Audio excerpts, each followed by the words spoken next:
Start करने जा रहे हैं चैप्टर नंबर 15 जो कि रिलेट करता है मीटिंग्स से। इसमें हम शेयर होल्डर्स यानी मेंबर्स की मीटिंग के बारे में डिस्कशन करेंगे। कंसेप्ट जो आज के लेक्चर में हमने कवर करना है वो है टाइप्स ऑफ जनरल मीटिंग। लेकिन याद रखिए आज के लेक्चर में ये कंसेप्ट कंप्लीट नहीं हो सकेगा, ये कंसेप्ट थोड़ा लेंथी है। इसमें 3 तरह की जनरल मीटिंग्स हैं और हमने तीनों को 1 बाय 1 डिस्कस करना है। तो कल का लेक्चर भी इसी कंसेप्ट के ऊपर लगेगा। आज के लेक्चर में कंसेप्ट आधा डिस्कस होगा, types of general meeting. Rice book में लर्निंग ऑब्जेक्टिव 1 रेफरेंस है, आईकैप की बुक में आप लेक्चर प्लान में रेफरेंस देख लीजिए। तो स्टार्ट करते हैं। जो इस चैप्टर का मेन थीम है वो ये है कि एक कंपनी की मीटिंग्स, टाइप ऑफ मीटिंग्स कितनी तरह की हो सकती है। तो वैसे तो कंपनी की मीटिंग्स बहुत तरह की हो सकती है। शेयर होल्डर्स की मीटिंग होती है, डायरेक्टर्स की मीटिंग होती है, कंपनी के दूसरे ऑफिसर्स की मीटिंग होती है, सेल्स स्टाफ के साथ मीटिंग हो सकती है, ह्यूमन रिसोर्स डिपार्टमेंट की मीटिंग हो सकती है। लेकिन लॉ याद रखें जो कंपनी की एडमिनिस्ट्रेटिव नेचर की मीटिंग्स है ना, जो लोअर स्टाफ की मीटिंग्स होती हैं, इनको कवर नहीं करता। ये इसके बारे में लॉ ये कहता है कि कंपनी जब चाहे जैसे चाहे इन मीटिंग्स को कंडक्ट कर सकती है। लेकिन जो मेजर मीटिंग्स है कंपनी की, यानी शेयर होल्डर्स की मीटिंग्स और डायरेक्टर्स की मीटिंग्स, इनके बारे में लॉ गाइडेंस प्रोवाइड करता है कि ये कब होगी, किस तरीके से होगी, कंडक्ट क्या होगा इनका, वगैरह वगैरह। ये जो हमारा चैप्टर है 15, ये बेसिकली इन्हीं मीटिंग्स को डिस्कस करता है। इसमें हम डिस्कशन करेंगे शेयर होल्डर्स की मीटिंग के बारे में भी, इसमें हम डिस्कशन करेंगे बोर्ड मीटिंग यानी डायरेक्टर्स की मीटिंग के बारे में भी। लेकिन ज्यादातर जो डिस्कशन हुई है याद रखिए वो शेयर होल्डर्स की मीटिंग के बारे। तकरीबन 90% के करीब जो डिस्कशन है इस चैप्टर की वो शेयर होल्डर्स की मीटिंग्स के गिर्द घूमती है। तो स्टार्ट करते हैं हम शेयर होल्डर्स चैप्टर में शेयर होल्डर्स की मीटिंग से। सबसे पहली जो टर्म आपने समझनी है वो है जनरल मीटिंग। जनरल मीटिंग से क्या मुराद है? जनरल मीटिंग का मतलब ये नहीं मामूली किस्म की मीटिंग नहीं, बल्कि जनरल मीटिंग कंपनी के अंदर सबसे अहम मीटिंग होती है। यह है शेयर होल्डर्स की मीटिंग या मेंबर्स की मीटिंग को कहा जाता है जनरल मीटिंग। ठीक है, यानी हर वो मीटिंग जो कि शेयर होल्डर्स या मेंबर्स जिसमें पार्टिसिपेट करते हैं, जिसको अटेंड करते हैं, जिसमें अपनी डिसीजन मेकिंग करते हैं, वोट कास्ट करते हैं, वगैरह वगैरह। तो शेयर होल्डर यानी मेंबर्स की मीटिंग को हम कहते हैं जनरल मीटिंग। यह है मीटिंग ऑफ मेंबर्स कह लें या मीटिंग ऑफ शेयर होल्डर्स कह लें। मेंबर ज्यादा बेहतर लफ्ज है क्योंकि ये कंप्रिहेंसिव है। अच्छा, इस जो मीटिंग होगी शेयर होल्डर्स की या मेंबर्स की, इस मीटिंग में बहुत सी आइटम्स डिस्कस होंगी। जैसे आप, एक दोस्त ने आपसे कहा यार इस संडे को मेरे घर आना, तुम्हारी दावत है। आप उससे पूछेंगे अच्छा किस मकसद के लिए हम इनवाइट कर रहे हो? वो कहेगा मकसद यह है, एक तो आपकी दावत करनी, इफ्तारी करानी है आपकी, फिर इसके बाद हम कुछ रिजल्ट आया तो उसके बाद कुछ डिस्कशन करनी है कि आगे किस तरीके से हमने प्लान करना है, प्रिपरेशन किस तरीके से करनी है, और फिर उसके बाद थोड़ा बहुत यूट्यूब पे कोई छोटी सा कोई एजुकेशनल वीडियो भी देख लेंगे फॉर एग्जांपल, और उसके बाद नमाज तरावीह भी इकट्ठे पढ़ेंगे। ये 3, 4, 5 चीजें जो उसने बताई कि इस मीटिंग में होंगी, इनको हम कहते हैं एजेंडा आइटम्स। यानी वो मैटर्स जो कि डिस्कस होंगे मीटिंग्स में, उनको हम कहते हैं एजेंडा। ठीक है, आपको आइंदा जब कोई भी दोस्त आपका बुलाए, आपने कहना भाई एजेंडा क्या है, मीटिंग का एजेंडा क्या है। एजेंडा का मतलब पर्पस क्या है, उस मीटिंग में क्या क्या चीजें डिस्कस होंगी। ठीक है, जो एजेंडा आइटम होती है, मतलब एजेंडा आइटम्स एक भी हो सकती है, एक से ज्यादा भी हो सकती है। जैसे आपके दोस्त ने प्रीवियस एग्जांपल जो मैं शेयर कर रहा हूं, उसमें 4 एजेंडा आइटम्स थे। तो लॉ की लैंग्वेज में जो इंडिविजुअल एजेंडा आइटम्स होती है इन्हें कहते हैं बिजनेस। आप जब कोई बिजनेस मैनेजमेंट का सब्जेक्ट पढ़ेंगे, ह्यूमन रिसोर्स मैनेजमेंट का सब्जेक्ट पढ़ेंगे, उसमें वर्ड यूज होता है एजेंडा क्या है, आइटम क्या है, एजेंडा आइटम्स। लेकिन जब लॉ पढ़ेंगे तो लॉ में उसी एजेंडा आइटम को हम क्या कहते हैं, बिजनेस। यहां पे बिजनेस से मुराद नॉर्मल सेंस में हम जो बिजनेस वर्ड बोलते हैं वो नहीं है कि मैं एक बिजनेस कर रहा हूं, प्रॉफिटेबल एक्टिविटी कर रहा हूं, काम कर रहा हूं, नहीं। बल्कि इस चैप्टर में बिजनेस से मुराद है एजेंडा आइटम जो कि मीटिंग में डिस्कस होगी। बिजनेस से क्या मुराद है, एजेंडा आइटम जो कि मीटिंग में डिस्कस होगी। ये जो बिजनेस है ये 2 तरह का हो सकता है, ऑर्डिनरी बिजनेस या स्पेशल बिजनेस। यानी किसी भी जनरल मीटिंग में जो भी आइटम डिस्कस होंगी यानी बिजनेस डिस्कस होगा, वो कितनी तरह का हो सकता है, 2 तरह का, या ऑर्डिनरी या स्पेशल।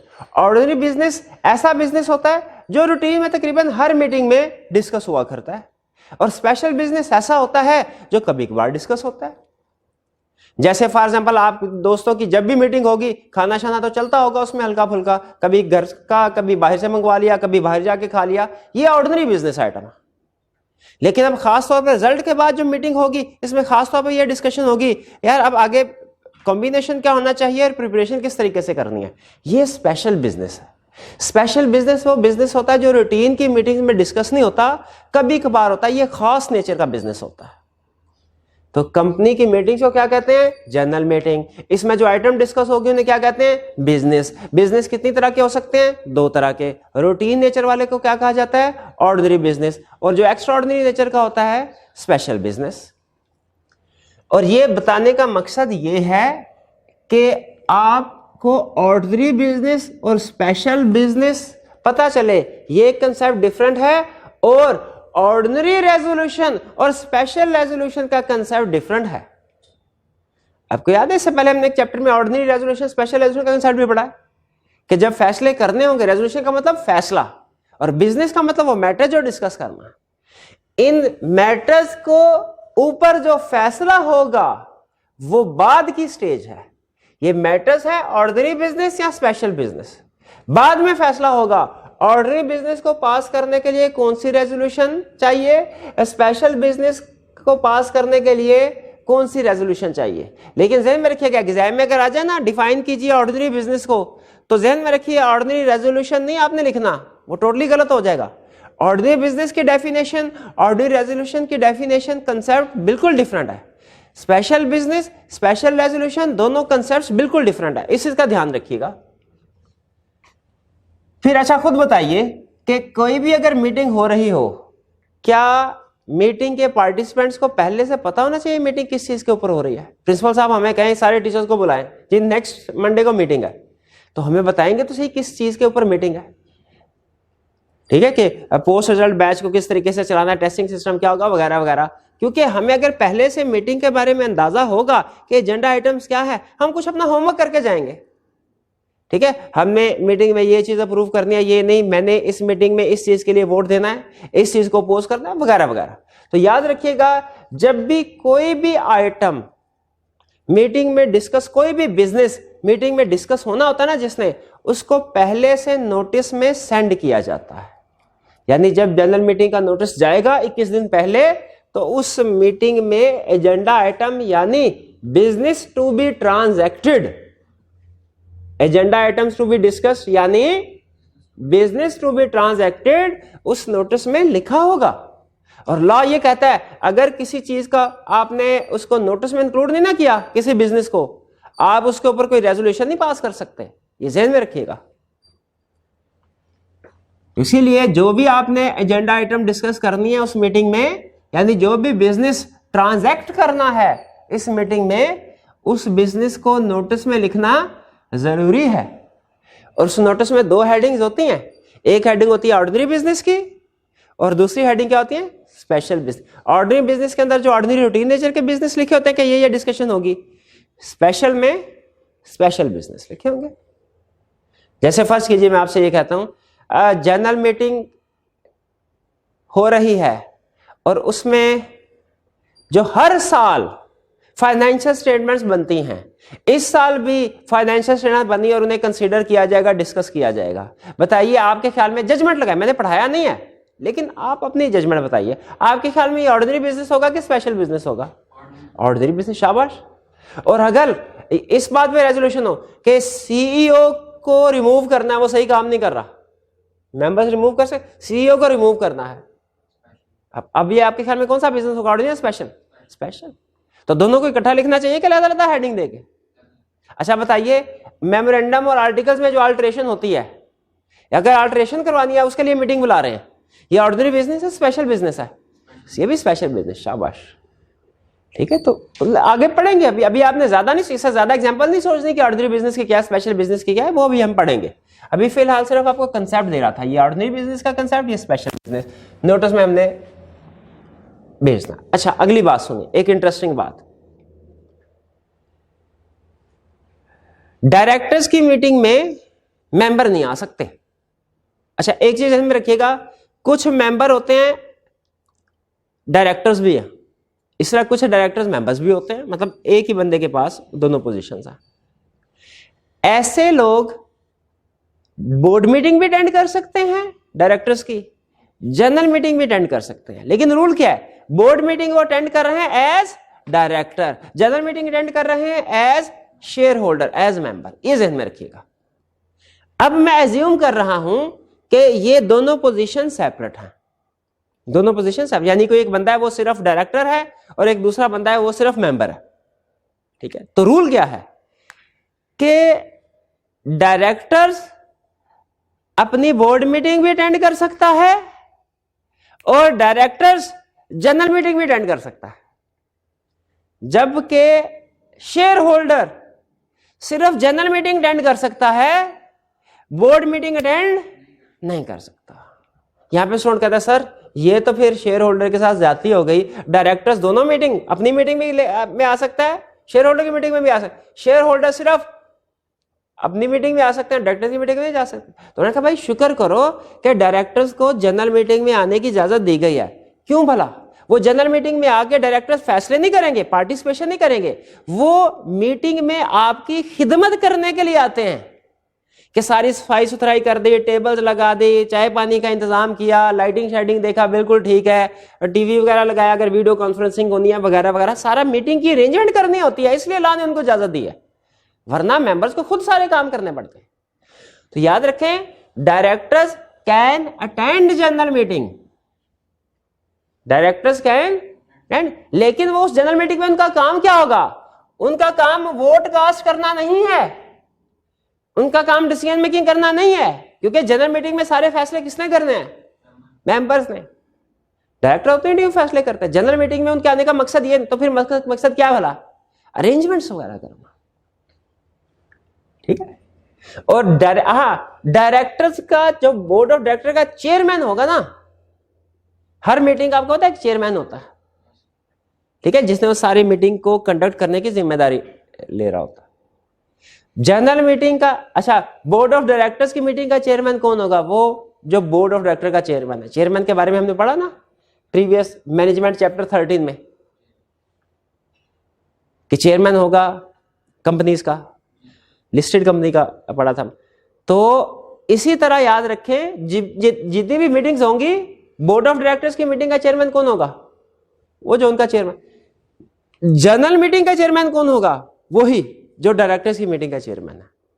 लेकिन याद रखें, चेयरमैन है, लेकिन इसके बावजूद वो मीटिंग में वोट कास्ट, चेयरमैन किस लिए? ताकि मीटिंग को स्टार्ट करवाने के लिए। वो बताता है जी मीटिंग स्टार्ट हो गई जी, टाइम हो गया, 9 बज गए, मीटिंग स्टार्ट की जाए, ठीक है, और फिर पढ़ के सुनाता है इसमें क्या क्या एजेंडा आइटम्स होंगी वगैरह वगैरह। यानी वो एडमिनिस्ट्रेटिव मामलात के लिए चेयरमैन बनाया, उसको वोट कास्ट नहीं कर सकता अनलेस कि वो खुद भी एक मेंबर हो। ठीक है, वो मैंने आपको पहले बता दिया, लदा कर दिया। ठीक, तो ये चेयरमैन के बारे में बता दें।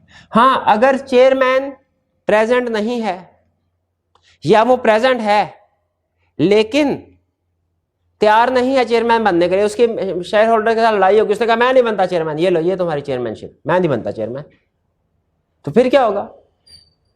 फिर डायरेक्टर्स में से कोई दूसरा पर्सन इलेक्ट कर लिया जाएगा एज चेयरमैन। फर्ज कीजिएगा डायरेक्टर में से भी कोई मौजूद नहीं है या मौजूद है लेकिन चेयरमैन बनने के लिए तैयार नहीं, अब क्या होगा?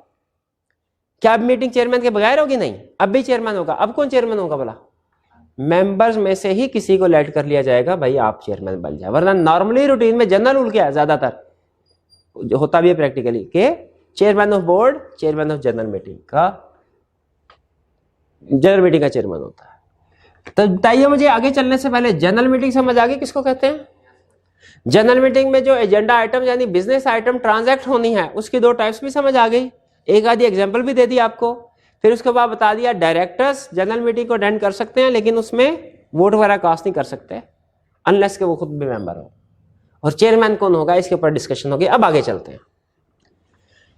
Types of general meeting. General meeting की टाइप्स कितनी है? जनरल मीटिंग की 3 टाइप्स हैं। एक statutory meeting,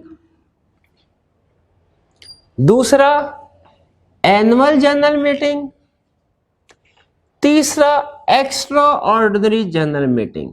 extraordinary general meeting, general meeting की कितनी टाइप्स? 3 टाइप्स। कौन कौन सी? Statutory meeting, annual general meeting, extraordinary general meeting. Statutory meeting company की जिंदगी की पहली जनरल मीटिंग होती है, जिसमें सारे शेयर होल्डर्स मिलते हैं, एक दूसरे से हेलो हाय करते हैं, एक दूसरे से वाकिफ होते हैं, क्योंकि इससे पहले तो दूर दूर थे ना। ये पहला मौका है जब कंपनी के सारे शेयर होल्डर्स इकट्ठे होते हैं और मिलके कंपनी की फॉर्मेशन के बारे में, इनकॉर्पोरेशन के बारे में और कंपनी के सेटअप के बारे में डिस्कशन करते हैं, गुफ्तगू करते हैं। ये एक तरह से जिसे कहते हैं ना, क्या कहते हैं, ईद मिलन पार्टी नहीं होती जैसे, हाँ, ये कंपनी मिलन पार्टी है।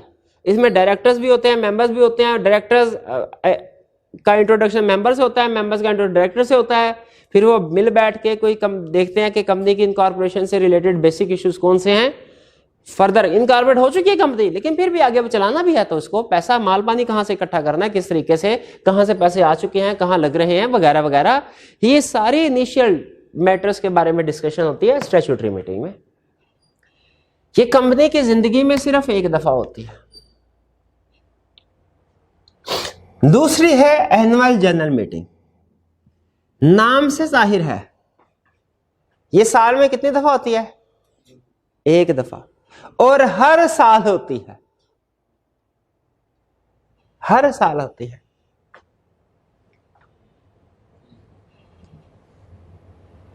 एक टेक्निकल सेंटेंस बोल लूं, एनुअल जनरल मीटिंग हर साल होती है, लेकिन लाजमी नहीं साल के बाद हो। नहीं ना, बात समझ आई?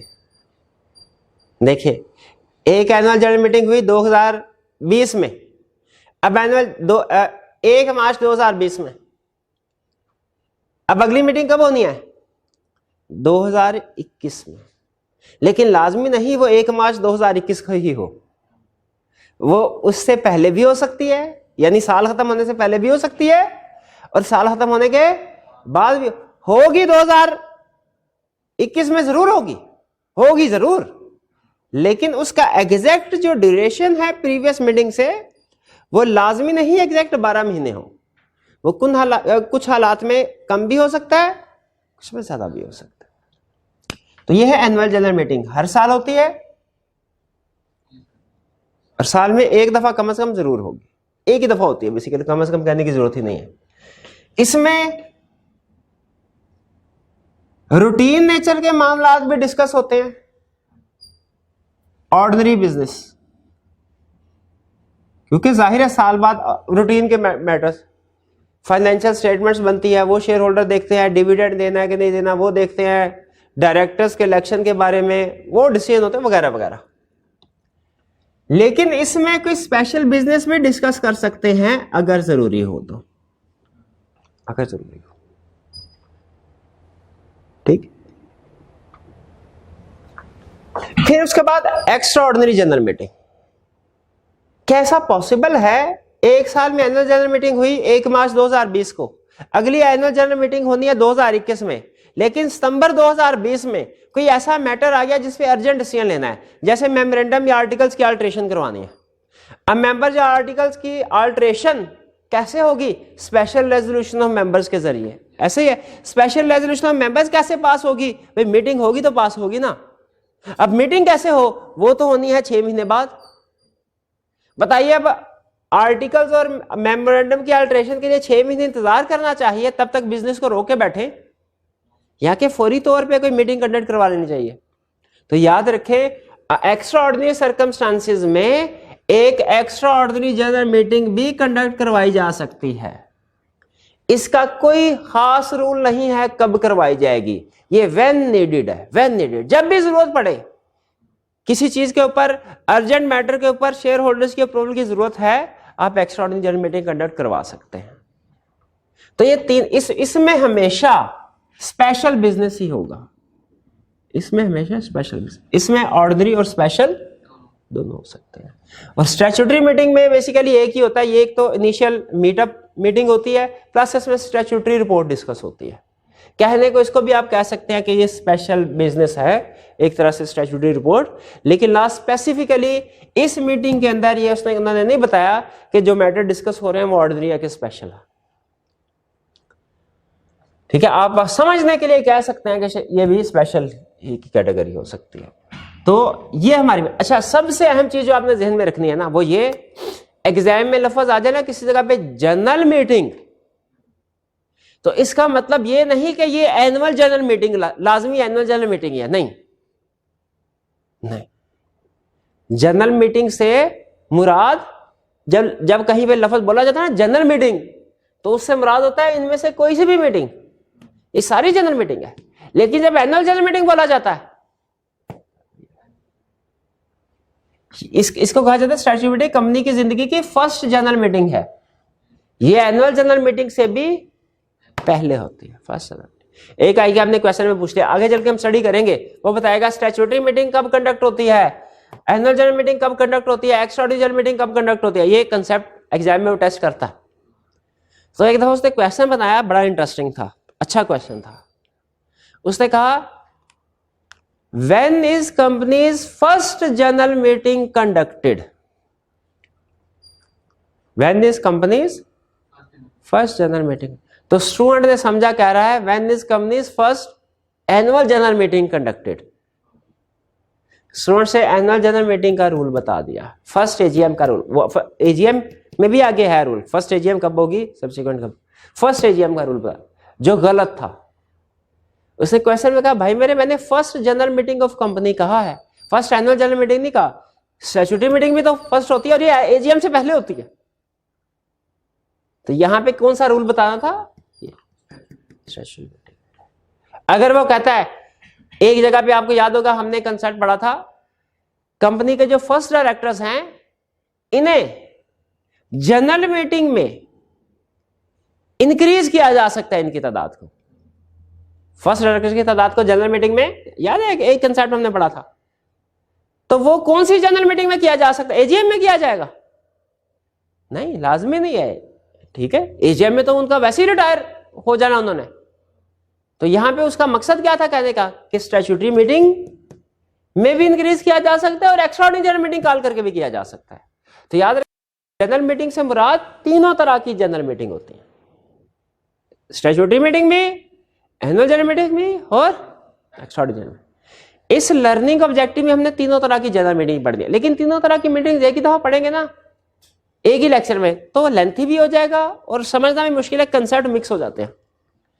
तो कंसेप्ट्स को अलग-अलग रखने के लिए आज के लेक्चर में हम सिर्फ स्टैट्यूटरी मीटिंग पढ़ेंगे, एनुअल जनरल मीटिंग आज के लेक्चर में नहीं पढ़ेंगे, एक्स्ट्राऑर्डिनरी जनरल मीटिंग आज के लेक्चर में नहीं पढ़ेंगे, ये कल के लेक्चर में इंशाल्लाह कवर करेंगे इसको। अब चलते हैं स्टैट्यूटरी मीटिंग। स्टैट्यूटरी मीटिंग, ठीक, पहला कंसेप्ट, किन कंपनीज ने स्टैट्यूटरी मीटिंग लाजमी है कंडक्ट करवाना? किन कंपनीज के लिए स्टैट्यूटरी मीटिंग? हर कंपनी के लिए लाजमी नहीं है। एजीएम हर कंपनी ने कंडक्ट करवानी है, एक्स्ट्राऑर्डिनरी जनरल मीटिंग भी हर कंपनी करवा सकती है। स्टैट्यूटरी मीटिंग सिर्फ उन कंपनीज ने करवानी है, every public company having share capital, जिनका शेयर कैपिटल है।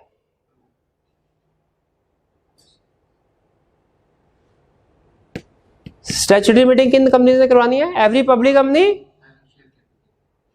इसका मतलब प्राइवेट कंपनी ने कोई नहीं, जिनका शेयर कैपिटल नहीं है कोई नहीं, क्योंकि आगे चल के हम स्टडी करेंगे कि इस मीटिंग में डिस्कस क्या होता है। स्टैट्यूटरी रिपोर्ट डिस्कस होती है, स्टैट्यूटरी रिपोर्ट में क्या क्या चीजें लिखी होती हैं, तो उनमें आपको पता चलेगा कि उसमें तकरीबन आधी बातें शेयर कैपिटल के लिहाज से डिस्कस हो रही होती है। कितना शेयर कैपिटल इशू किया, बदले में पैसा कितना आया, कितना कमीशन वगैरह दिया, खर्च किधर किधर किया, वगैरह वगैरह। तो इसीलिए ये basically every public company having share capital, और वो वाली प्राइवेट कंपनी जो कि पब्लिक कंपनी में कन्वर्ट हो गई 1 साल के अंदर अंदर, with in 1 year of income. क्योंकि जब ये प्रोविजन आई ना सिर्फ ये, तो कुछ कंपनीज क्या करती थी, स्टैट्यूटरी मीटिंग को अवॉइड करने के लिए अपने आप को पहले प्राइवेट कंपनी के तौर पर रजिस्टर करवाया और 2 महीने बाद पब्लिक कंपनी में कन्वर्ट करवा लिया, तो पब्लिक कंपनी भी बन गई, उनकी स्टैट्यूटरी मीटिंग भी मीट हो गई। तो फिर इस प्रैक्टिस को रोकने के लिए लॉ ने कहा पब्लिक कंपनी के लिए तो लाजमी है ही हैविंग शेयर कैपिटल। ऐसी प्राइवेट कंपनी जो 1 साल के अंदर अंदर अपने आप को पब्लिक कंपनी में कन्वर्ट करवा ले, उसने भी स्टैट्यूटरी मीटिंग कंडक्ट करवानी है। लेकिन लॉ कहता है हां, अगर इस कंपनी ने 1 साल के बाद अपने आप को पब्लिक में कन्वर्ट करवाया, 1 साल के बाद, फिर स्टैट्यूटरी मीटिंग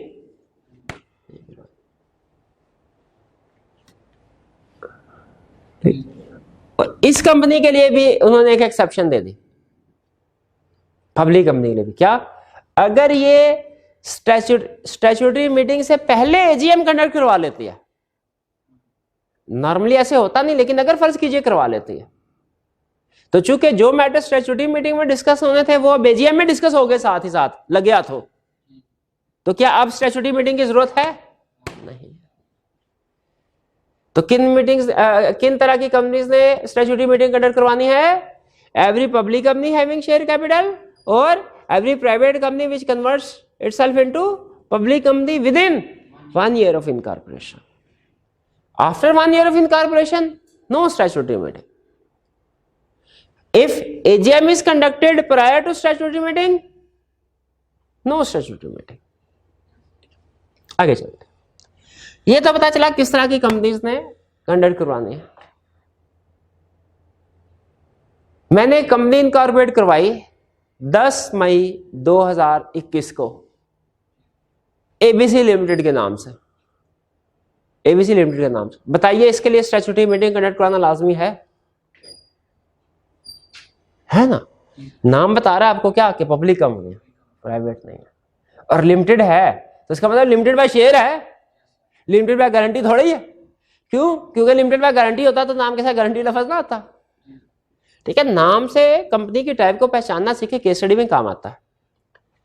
कब कंडक्ट करवाना है? अगला क्वेश्चन, स्टैट्यूटरी मीटिंग कब कंडक्ट करवाना है? कहता है within 9 months from date of incorporation और within 180 days from commencement of business, whichever is earlier, जो भी पहले आ जाए। अच्छा बताइए, पहले कंपनी इनकॉर्पोरेट होती है कि पहले certificate of commencement of business मिलता है? इनकॉर्पोरेट होती है, बाद में certificate of commencement of business मिलता है।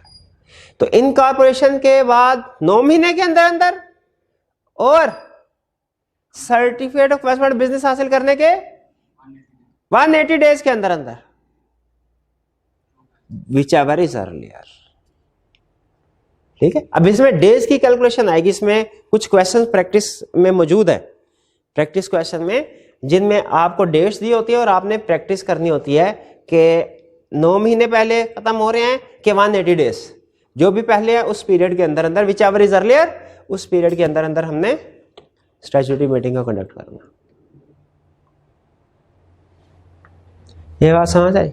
अच्छा, एक स्टूडेंट कहने लगा सर ये अजीब बात है, लॉ में लॉजिक कोई नहीं है, मैंने ये हिसाब लगाया। मैंने कहा कैसे पता चला? कहता सर ये इनकॉर्पोरेशन के बाद 9 months लगाया उसने, कमेंसमेंट बिजनेस के बाद 180 days लगाया, हमारे लिए बड़ी आसानी हो जाती अगर उसने यहां पे 9 months है, इसको भी मंथ्स में कन्वर्ट करता 6 months, तो क्या जाता उसका, या इसको 180 days में कहा है तो इसको 270 days कर देता, हमारे लिए आसानी हो जाती। तो सर उसने नहीं किया, हम खुद से कर ले। याद रखें नहीं, क्योंकि ये की लॉ आप अपनी लैंग्वेज में लिख सकते हैं, अल्फाज आपके हो सकते हैं, लेकिन कुछ टर्म्स ऐसी होती हैं, कुछ चीजें ऐसी होती हैं जो हमने एज इट इज फॉलो करने हैं। At least, not less than, not more than, days, percentages, ठीक है, इस तरह की जो टर्म्स होती हैं उनको हमने एज इट इज कॉपी करना है। तो इसको आसानी के लिए, सिमेट्री बनाने के लिए इनको मंथ या वर्ड डेज में दोनों को कन्वर्ट नहीं करना, इनको एज इट इज रखना है। इनकॉर्पोरेशन का मंथ्स है तो मंथ्स ही लिखेंगे, कमेंसमेंट ऑफ बिजनेस का डेज है तो डेज ही लिखेंगे, ये ज़हन में रखेगा, ये ना एमसीक्यूज में आ जाए और आपने मंथ्स याद किया एमसीक्यूज में डेज आ जाए तो थोड़ा सा आप डिस्टर्ब हो जाएंगे उस वक्त। करना। हाँ, अगर एजीएम पहले कंडक्ट हो जाए तो फिर स्टैट्यूटरी मीटिंग कंडक्ट करवाना रिक्वायर्ड नहीं है। ये भी क्लियर हो। अब स्टैट्यूटरी मीटिंग की आखिरी चीज, इसमें डिस्कस क्या होता है, और ये चूंकि थोड़ा डिटेल कंसेप्ट है इसीलिए हम इसको नेक्स्ट पेज पे चलते हैं। What is discuss statutory meeting में डिस्कस। आप मेरे से अगर 2 हरफी बात पूछे, सर बताइए स्टैट्यूटरी मीटिंग में क्या डिस्कस होता है, मैं कहूंगा स्टैट्यूटरी रिपोर्ट। आप कहें सर ये स्टैट्यूटरी रिपोर्ट क्या बुलाया, ये तो बताइए। स्टैट्यूटरी रिपोर्ट सुन लीजिए। कंपनी इनकॉर्पोरेट हो गई, सब्सक्राइबर्स ने कर दी, उसके बाद कंपनी को चला, ड्राइविंग सीट पे कौन बैठ गए, डायरेक्टर्स। शेयर किसने इशू किए, डायरेक्टर्स ने। पैसे बैंक अकाउंट में किसने ट्रांसफर करवाए, डायरेक्टर्स ने। उसके बाद कुछ जो खर्चा होता रहा किसने करवाया, किसने किया, डायरेक्टर्स ने। जितने भी खर्चे, पैसे आए पैसे गए, इन सब का रिकॉर्ड मेंटेन होता था, जिसे आप क्या कहते हैं उसको काउंटिंग में, कैश बुक या receipt and payment account maintain होता रहा। ये मेंटेन किसने किया, डायरेक्टर्स ने। तो ये सारी चीजें डायरेक्टर्स मेंटेन करते रहे। क्या अब इन सारी चीजों के बारे में शेयर होल्डर को इन्फॉर्म करना ट्रांसपेरेंसी के लिए बेहतर है कि नहीं। चीफ एग्जीक्यूटिव को किसने अपॉइंट किया, वैसे फर्स्ट चीफ एग्जीक्यूटिव तो सब्सक्राइबर ही कर देते हैं, लेकिन फर्ज कीजिए कि चीफ एग्जीक्यूटिव के साथ कुछ दूसरे ऑफिसर्स भी हैं। चीफ एग्जीक्यूटिव का एग्जांपल छोड़ें, और कौन से होते थे, कंपनी सेक्रेटरी, शेयर रजिस्ट्रार वगैरह, ये तो डायरेक्टर्स ने किया ना। तो क्या मेंबर्स को इनके बारे में इंफॉर्मेशन देना चाहिए, बिल्कुल चाहिए।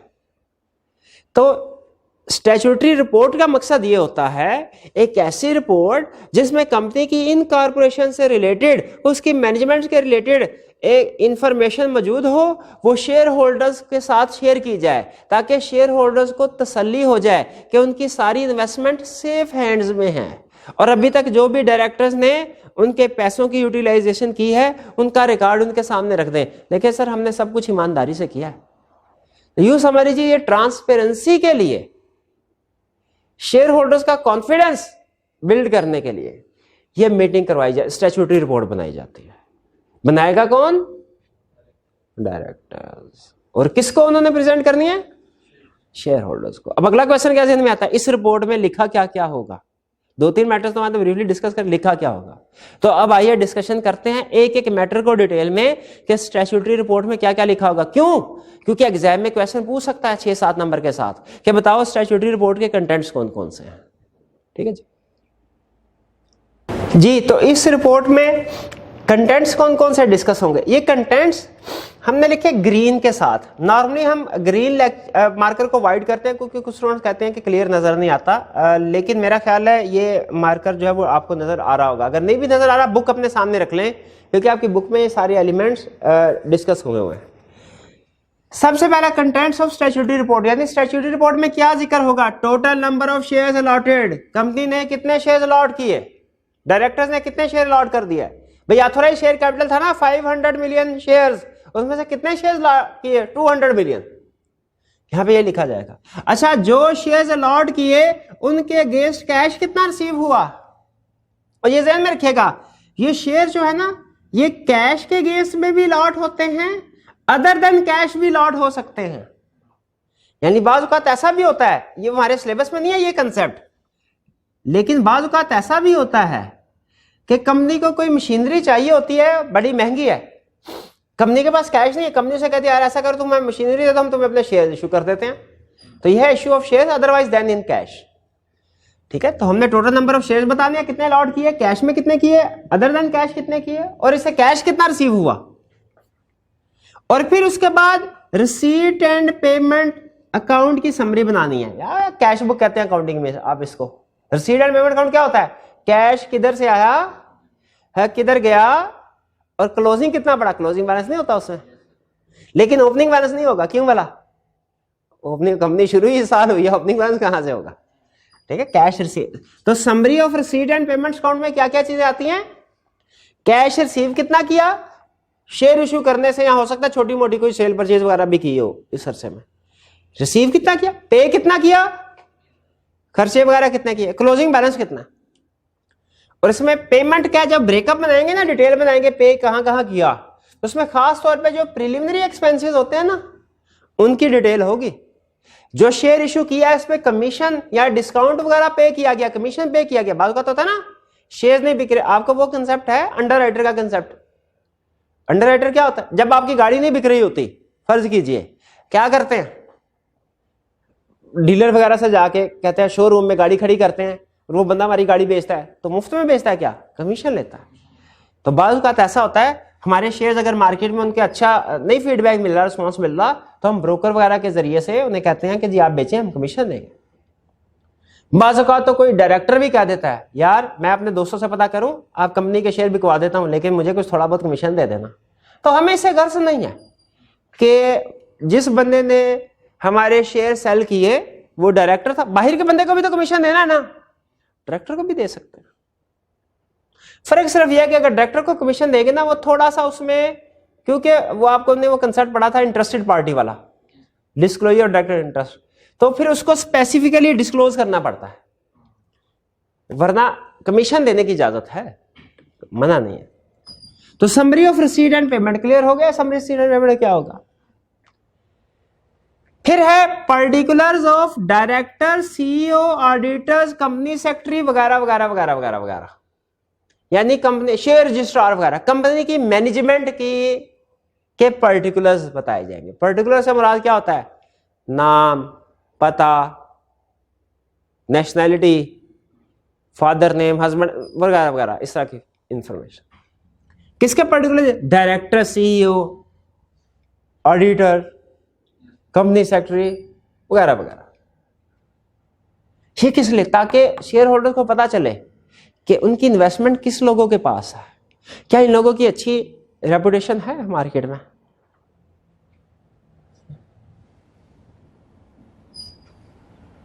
आगे चलते हैं। Brief overview of company affairs. जब से कंपनी चली है, अफेयर्स का मतलब होता है मामलात, जब से कंपनी चली है इनके क्या मामलात है, क्या अफेयर्स, क्या काम कर रहे हैं, क्या सेल कर रहे हैं, क्या परचेज कर रहे हैं। फॉर एग्जाम्पल कहेंगे कि जी हम एसी सेल कर रहे हैं, मैन्युफैक्चरिंग कर रहे हैं उनकी और सेल कर रहे हैं वगैरह वगैरह, since it is incorporation. और particulars of contracts which are to be modified with approval of member. आपको याद है हमने प्रोस्पेक्टस में पढ़ा था कि प्रोस्पेक्टस में जो टर्म्स लिखी जाती हैं जो कमीशन अप्रूव करता है, आप उनको मॉडिफाई नहीं कर सकते कमीशन के अप्रूवल के बगैर, कि कमीशन अप्रूव करते। इसी तरह फर्ज कीजिए मेंबर्स ने, सब्सक्राइबर्स ने चीफ एग्जीक्यूटिव को अपॉइंट किया था कुछ टर्म्स एंड कंडीशन पे, डायरेक्टर चाहते हैं कि उस चीफ एग्जीक्यूटिव की टर्म्स एंड कंडीशन को चेंज कर दें, या इस तरह का कोई और किसी भी और कॉन्ट्रैक्ट का एग्जांपल ले सकते हैं जो मेंबर्स ने किया हो इनिशियली, उसकी टर्म्स को चेंज करना, तो उसे फिर मीटिंग में रखा जाता है मेंबर्स के सामने कि सर इसको हम चेंज करना चाहते हैं, आप इसको प्रूव करें। यानी अगर किसी कॉन्ट्रैक्ट को की टर्म्स को चेंज करना है, और कौन सा कॉन्ट्रैक्ट जिसके लिए मेंबर्स की अप्रूवल रिक्वायर्ड है, जो डायरेक्टर्स की पावर वाले कॉन्ट्रैक्ट थे वो नहीं, वो तो डायरेक्टर्स खुद ही कर लेंगे, उनके लिए मेंबर्स की अप्रूवल की जरूरत थोड़ी है।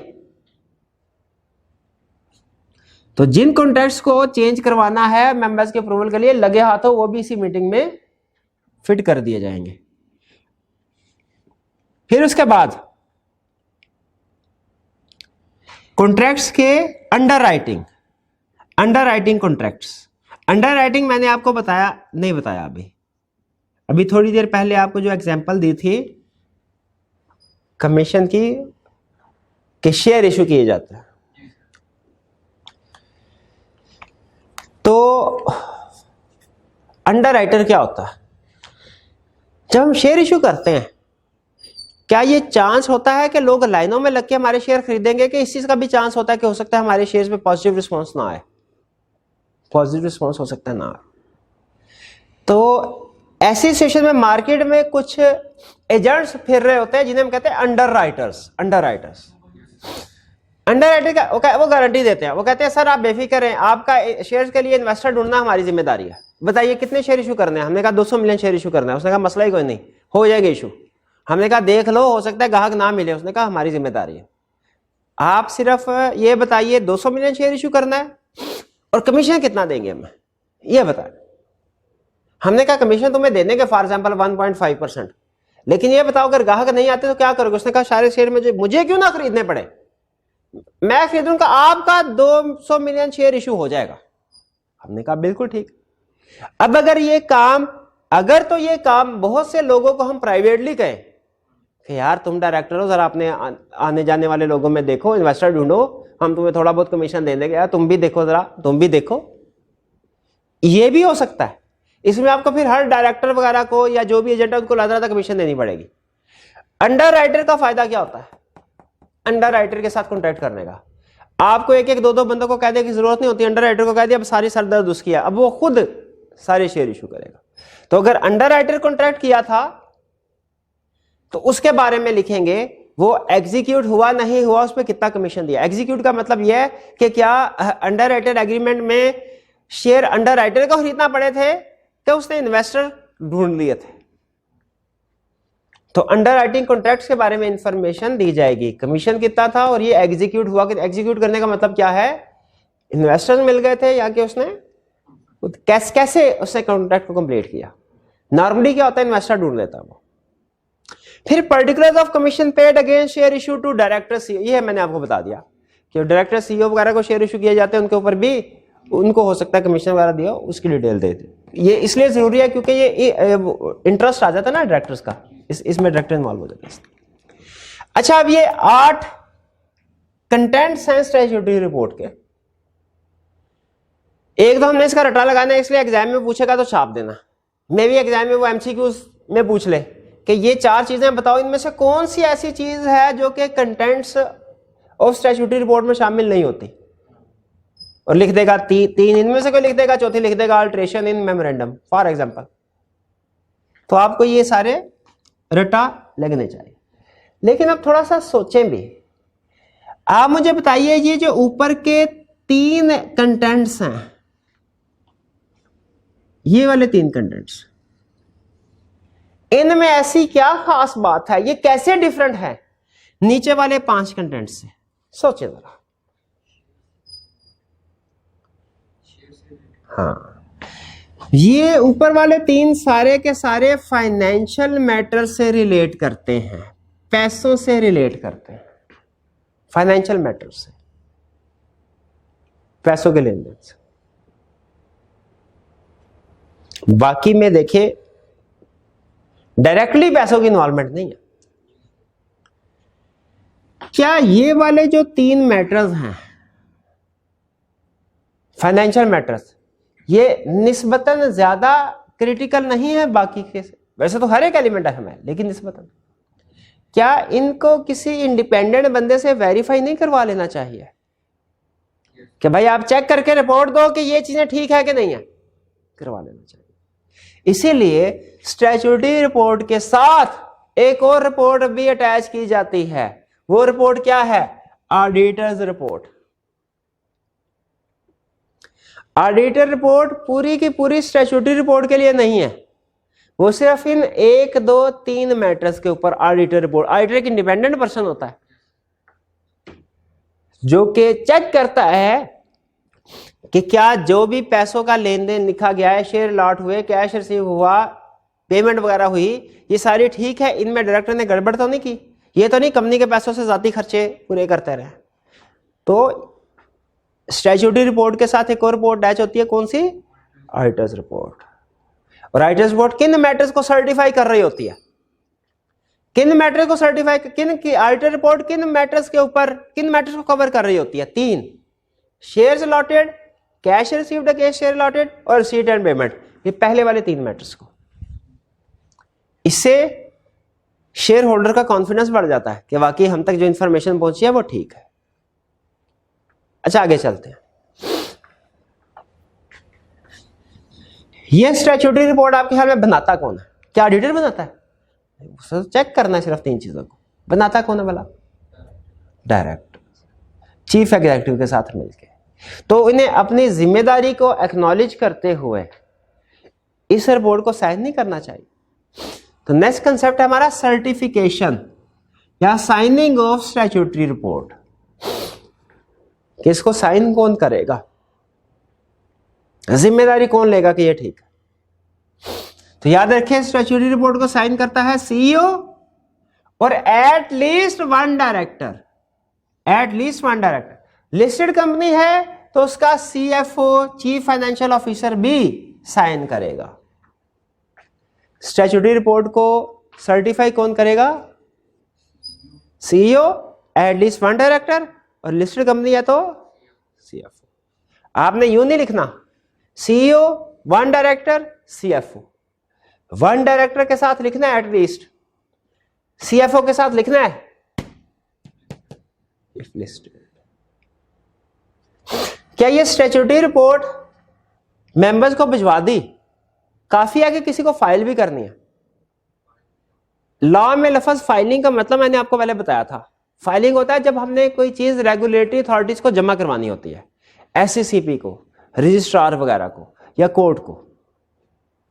ठीक है, मेंबर्स को जो चीज हम सेंड करते हैं उसे हम फाइल विद मेंबर्स नहीं कहते, उसे क्या कहते हैं, सेंड टू मेंबर।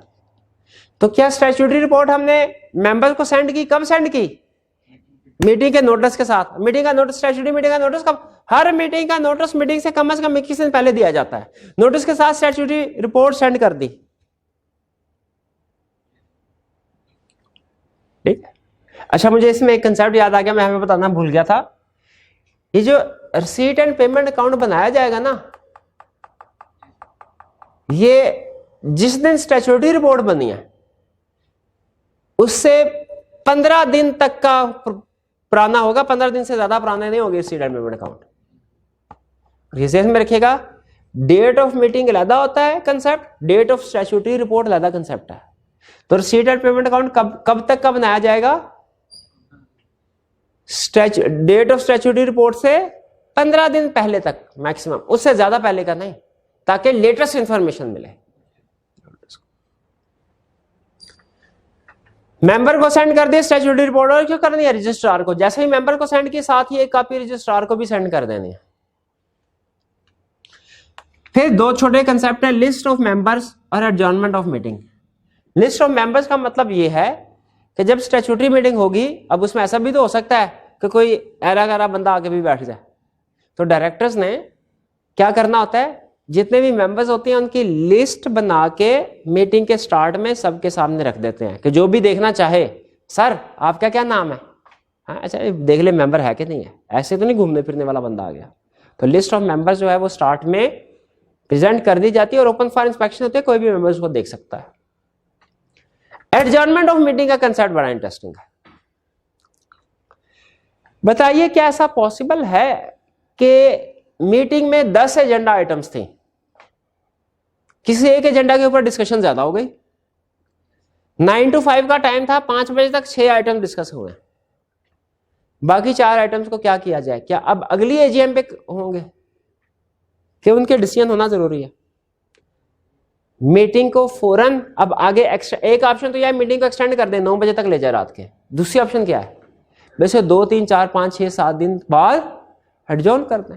जैसे आपको पता है लीगल केसेस में अगर फैसला एक ही पेशी के ऊपर ना हो तो जज क्या करता है, केस इज एडजॉर्न। एडजॉर्न का मतलब क्या होता है, खत्म हो गया, नहीं, क्या होता है, मुलतवी, अब अगले हफ्ते पेशी होगी, बाकी का केस उधर डिस्कस होगा। उसी तरह क्या जनरल मीटिंग में अगर सारे मैटर डिस्कस ना हो सके किसी वजह, एडजॉर्न हो सकती है, बिल्कुल हो सकती है। और एडजॉर्न्ड मीटिंग का स्टेटस ऐसा ही होगा जैसा ओरिजिनल मीटिंग का, यानी ओरिजिनल मीटिंग में भी रेजोल्यूशन पास हो सकती थी, एडजॉर्न मीटिंग में भी रेजोल्यूशन पास हो सकती है। ओरिजिनल मीटिंग में हमने फर्ज कीजिए 10 रेजोल्यूशन पास करनी थी, 6 पास हुई, अब एडजॉर्न मीटिंग में कितनी होगी, 4।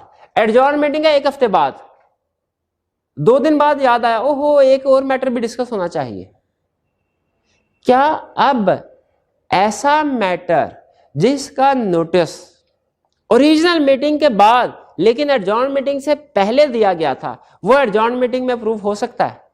इसका जवाब है यस, अप्रूव हो सकता है। अगर नोटिस दिया गया होगा ना, यहां पे पढ़ा था, नोटिस जिस चीज का दिया गया होगा आपने, चाहे वो एडजॉर्न मीटिंग से पहले ओरिजिनल मीटिंग से पहले दिया या ओरिजिनल मीटिंग के बाद, उसके ऊपर रेजोल्यूशन पास हो सकती है।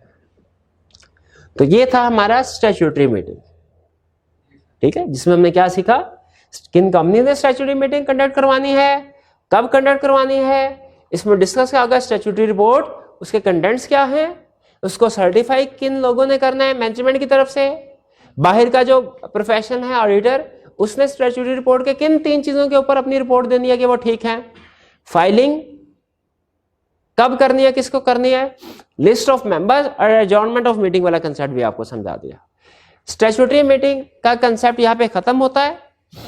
अब इसके बाद हम गैस कीजिए हमने क्या पढ़ने वाला, एनुअल जनरल मीटिंग और एक्स्ट्राऑर्डिनरी जनरल मीटिंग, ठीक है। तो नेक्स्ट लेक्चर में हम इंशाल्लाह हम इन दोनों को डिस्कस करते हैं। ये याद रखिए अभी हमारा लर्निंग ऑब्जेक्टिव कंप्लीट नहीं हुआ, अभी चल रहा है, इसलिए मैं आपको अभी होम असाइनमेंट नहीं दे रहा, क्योंकि होम असाइनमेंट में कुछ एजीएम और ईजीएम के एक्स्ट्राऑर्डिनरी जनरल मीटिंग के भी क्वेश्चन है।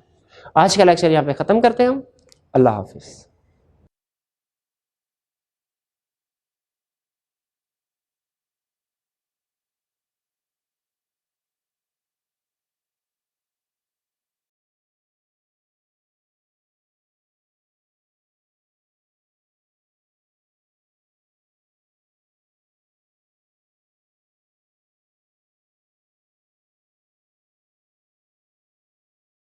हमारा लेक्चर नंबर 27 है, चैप्टर 15 हमने स्टार्ट किया मीटिंग, इसका लर्निंग ऑब्जेक्टिव 1 यानी टाइप्स ऑफ जनरल मीटिंग हम पढ़ रहे थे। प्रीवियस लेक्चर में हमने ये सीखा कि जनरल मीटिंग के 3 टाइप्स है। कौन कौन सी टाइप्स हैं, एक स्टैट्यूटरी मीटिंग, एक एनुअल जनरल मीटिंग और extra ordinary general meeting, 3 types. इसमें हमने स्टैट्यूटरी मीटिंग के बारे में प्रीवियस लेक्चर में डिस्कशन अपनी कंप्लीट कर ली थी। अब आज के लेक्चर में इसकी डिस्कशन नहीं करेंगे। आज के लेक्चर में हम क्या स्टडी करने जा रहे हैं, एनुअल जनरल मीटिंग और एक्स्ट्राऑर्डिनरी जनरल मीटिंग के बारे में। तो पहले स्टार्ट करते हैं डिस्कशन एनुअल जनरल मीटिंग की। एनुअल जनरल मीटिंग क्या है, ये जैसा कि नाम से जाहिर है, ये शेयर होल्डर्स की, मेंबर्स की ऐसी मीटिंग है जो हर साल, एनुअल मींस हर साल कंडक्ट की जाती है। इसमें कुछ ऐसे फैसले किए जाते हैं जो उस पूरे साल से रिलेट कर रहे होते हैं और जरूरी होते हैं। किस कंपनीज ने के लिए रिक्वायर्ड है इस मीटिंग को कंडक्ट करवाना, एवरी कंपनी, हर कंपनी स्वयं एसएमसी सिंगल मेंबर कंपनी के। सिंगल मेंबर कंपनी आपको याद होगा एक ऐसी कंपनी होता है जिसका सिर्फ एक ही मेंबर होता है, वही उसका डायरेक्टर भी होता है, ठीक है। तो उसके लिए तो उन्होंने कहा एजीएम, वो तो जहां बैठ जाए वही एजीएम है, वो एक अकेला बंदा है। इसके अलावा हर कंपनी ने एजीएम को कंडक्ट करवाना है। अगला कंसेप्ट, इसमें बिजनेस कौन कौन सा डिस्कस होता है ये समझने वाली जरूरत है। बिजनेस का मतलब क्या है, कौन कौन से मैटर्स डिस्कस होते हैं। बिजनेस टू बी ट्रांजैक्टेड का मतलब क्या है, matters to be discussed at AGM. तो what businesses are to be transacted, annual general meeting में ऑर्डिनरी बिजनेस भी कंडक्ट होते हैं और स्पेशल बिजनेस भी कंडक्ट होते हैं, दोनों। ऑर्डिनरी तो लाजमी होंगे ही होंगे, दुनिया की कोई एनुअल जनरल मीटिंग ऐसी नहीं है जिसमें ऑर्डिनरी बिजनेस ये कंडक्ट ना हो रहे। स्पेशल बिजनेस में भी कंडक्ट हो, में भी ना हो।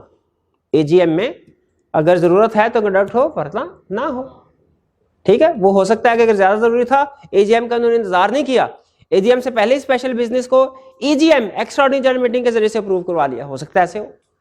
या हो सकता है अगर इंतजार किया उन्होंने कहा चलो एजीएम होगी, इसके साथ ही स्पेशल बिजनेस भी अप्रूवल ले लेंगे, अलग से एक्स्ट्राऑर्डिनरी जनरल मीटिंग कंडक्ट नहीं करवाते, तो एजीएम में स्पेशल बिजनेस भी कंडक्ट हो सकता है। अब ये ऑर्डिनरी बिजनेस क्या है, स्पेशल बिजनेस क्या है, ये याद रखिए।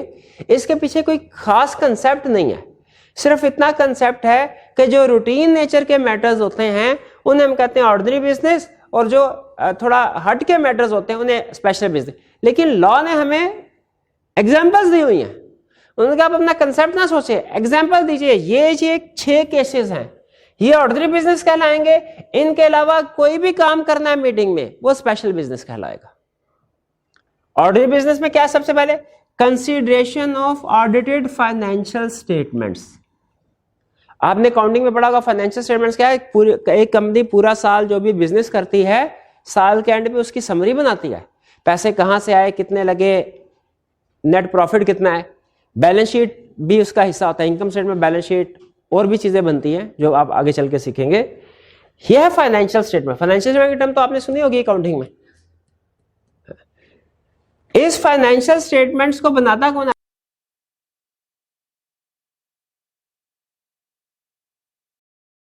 इस फाइनेंशियल स्टेटमेंट्स को बनाता कौन है? डायरेक्टर्स।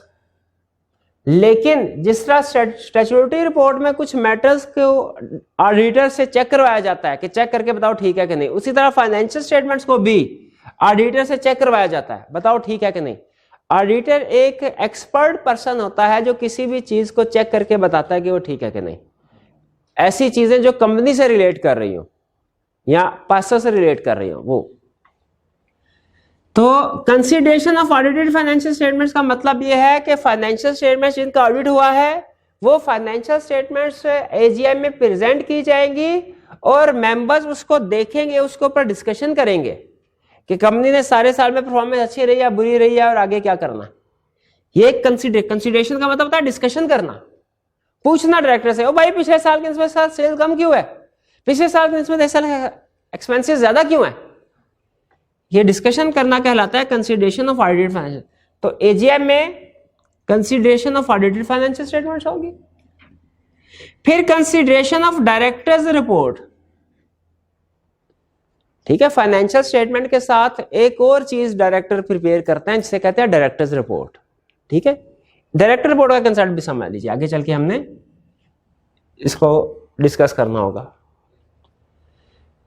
डायरेक्टर का पॉइंट ऑफ व्यू क्या कहता है, सर हमारी परफॉर्मेंस सिर्फ और सिर्फ फाइनेंशियल टर्म्स में मेजर नहीं की जा सकती, हम बहुत सा ऐसा काम भी करते हैं जो फाइनेंशियल स्टेटमेंट में जिसका जिक्र ही नहीं होता, या बाज़ औक़ात ऐसा था फाइनेंशियल स्टेटमेंट हमारी ट्रू पिक्चर को प्रेजेंट नहीं कर रहे होते हैं। जैसे फाइनेंशियल स्टेटमेंट में ऐसा लॉस है, फाइनेंशियल स्टेटमेंट देख के आप समझ रहे होंगे कि हम बिल्कुल फारग बैठे रहते हो कि काम नहीं करते, लेकिन असल में ये लॉस इस वजह से है कोरोना वायरस लॉकडाउन की वजह से।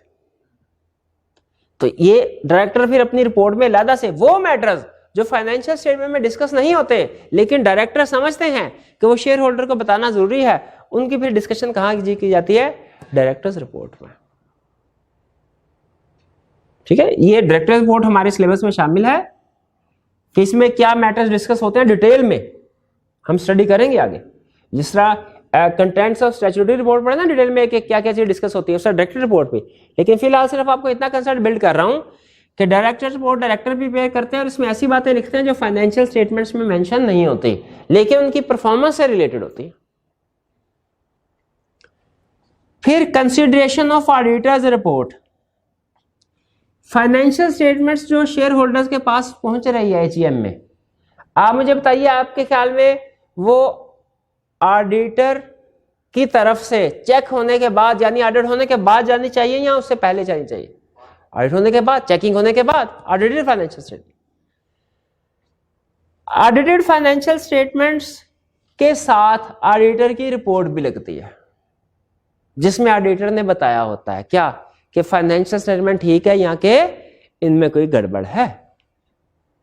तो शेयर होल्डर्स को उस मीटिंग में डायरेक्टर रिपोर्ट के साथ ऑडिटर रिपोर्ट भी प्रेजेंट की जाती है।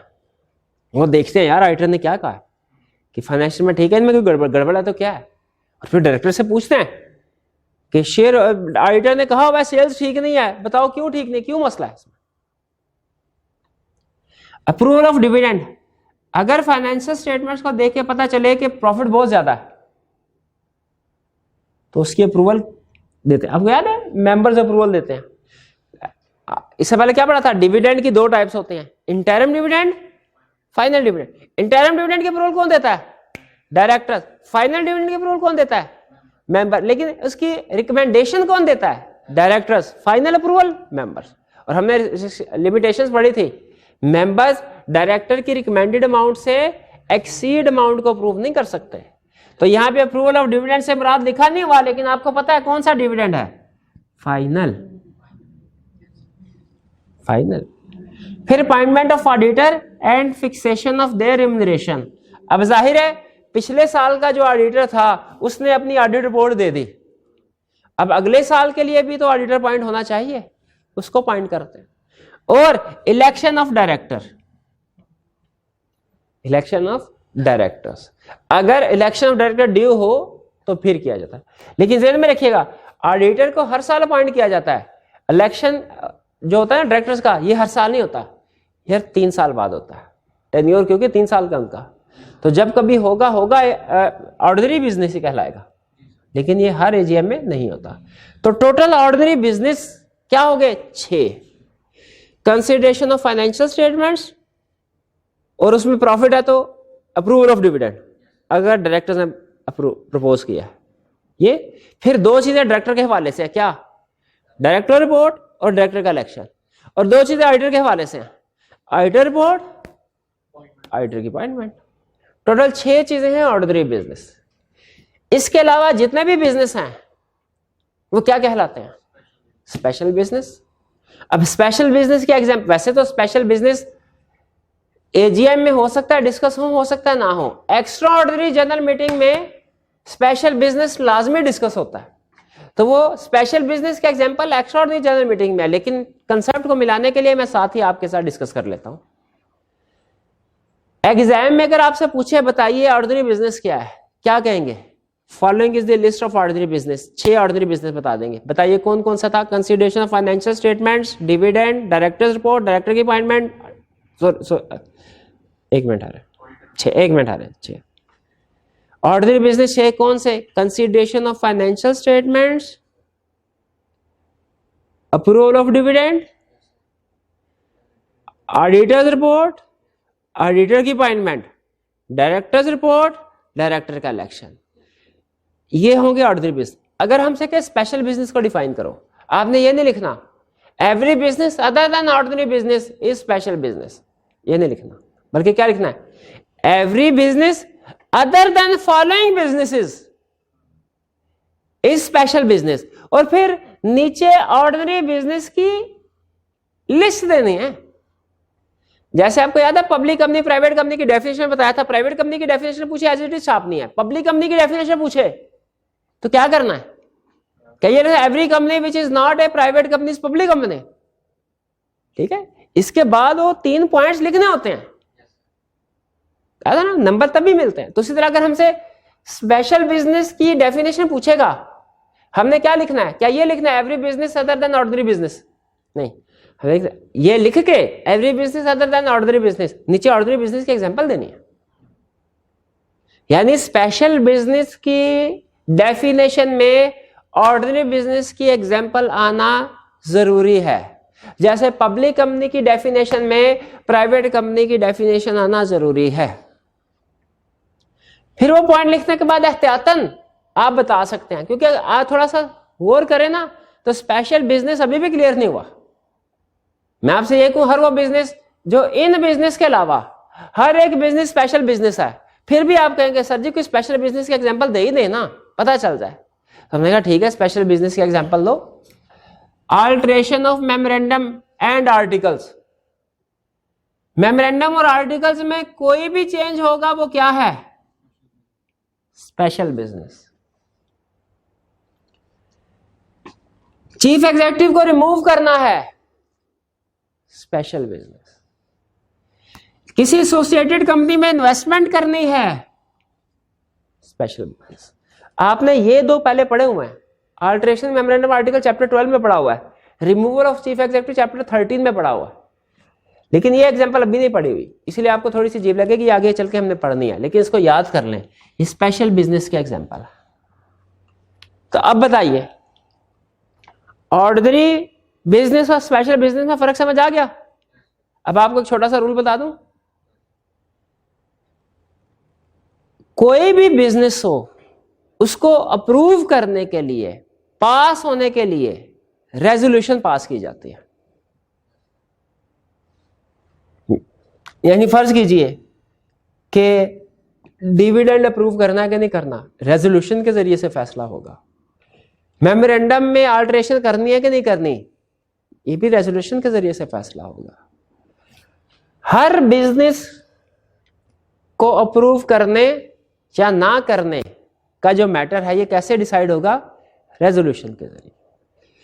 ऑर्डिनरी बिजनेस को पास करने के लिए कौन सी रेजोल्यूशन चाहिए? ऑर्डिनरी। स्पेशल बिजनेस को पास करने के लिए कौन सी रेजोल्यूशन चाहिए? Special resolution. ठीक है, लेकिन टर्म ऑर्डिनरी बिजनेस और ऑर्डिनरी रेजोल्यूशन में फर्क है। ये जो मैं कह रहा हूं ना, ऑर्डिनरी बिजनेस को पास करने के लिए ऑर्डिनरी रेजोल्यूशन रिक्वायर्ड है, इसका ये मतलब नहीं ऑर्डिनरी बिजनेस ऑर्डिनरी रेजोल्यूशन दोनों एक ही टर्म है, नहीं, टर्म फर्क है। ऑर्डिनरी बिजनेस में ये एग्जांपल है, ऑर्डिनरी रेजोल्यूशन में उसकी डेफिनेशन कुछ और है, वो सिंपल मेजॉरिटी वाली। इसी तरह स्पेशल बिजनेस की डेफिनेशन और है, स्पेशल रेजोल्यूशन की डेफिनेशन और है। ये मैंने आपको पहले भी बताया था प्रीवियस लेक्चर में, तो इस चीज को ध्यान में रखिएगा। तो एनुअल जनरल मीटिंग पता चल गया उसमें क्या डिस्कस होना है। अब क्या सीखें, एनुअल जनरल मीटिंग कंडक्ट कब होगी, जरा पहले मुझे बताइए, ये ना आगे आगे चलते जाए पीछे पीछे भूलते जाए। स्टैट्यूटरी मीटिंग कब कंडक्ट होती है? Within 9 months from the date of incorporation or within 180 days from the date of commencement of business, whichever is earlier. 9 month से इनकॉर्पोरेशन के साथ, 180 डेज थे कमेंसमेंट के साथ, और इनको चेंज नहीं करना था, मैंने बताया था। ये किसका रूल था? एजीएम का रूल क्या है? एजीएम कब कंडक्ट करवानी है? विद इन 16 मंथ, 16 महीनों के अंदर from date of incorporation. First AGM कब कंडक्ट करवानी है?